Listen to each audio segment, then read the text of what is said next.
এটা হচ্ছে আমার রান্নাঘরের ফ্রিজ।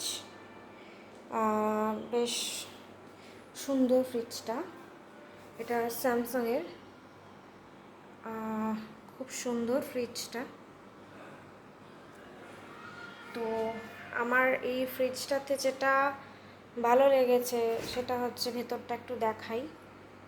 খুব সুন্দর, প্রচুর স্টোর এখানে, প্রচুর স্টোরেজ এখানে।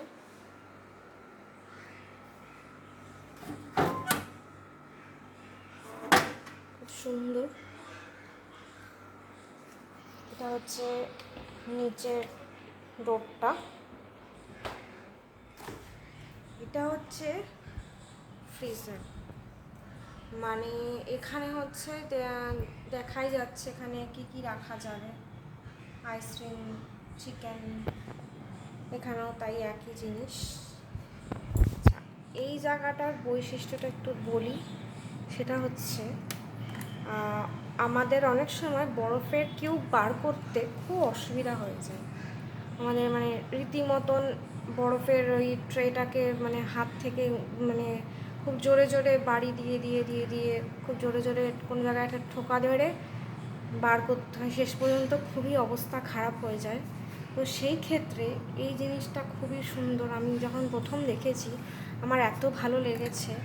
যেটা হচ্ছে গিয়ে এই এই যে এটা হচ্ছে এখানে বরফটা পড়ে, এই জায়গাটায় বরফটা পড়ে। এইটাকে এভাবে ঘোরাতে হবে।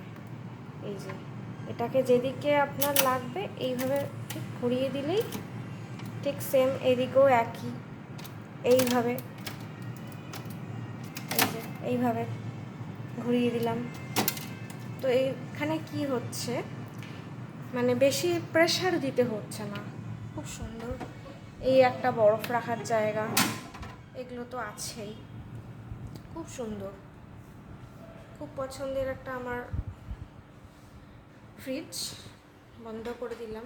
খুব সুন্দর ফ্রিজটা, খুবই সুন্দর। মানে যৌথ ফ্যামিলি বা এখনকার দিনের যা হয় আর কি, যারা 3জন 4জনের সংসার যাদের, তাদের জন্য তো খুবই ভালো। বিশেষ করে যাদের বাড়িতে ছোটো বাচ্চা আছে, বাচ্চাদের জন্য তো খুবই ভালো। মানে বরফ মানে খুবই দরকার। তো সেই ক্ষেত্রে মানে বরফের এত ভ্যারাইটিস এখানে পাচ্ছি, তো খুব ভালো লাগে। মানে ভালো লাগছে দেখি যে ইনস্ট্যান্ট অনেক সময় দরকার হলে, তখন তাড়াতাড়ি দরকার, তখন ওই বরফটা পাওয়া যায় আর কি।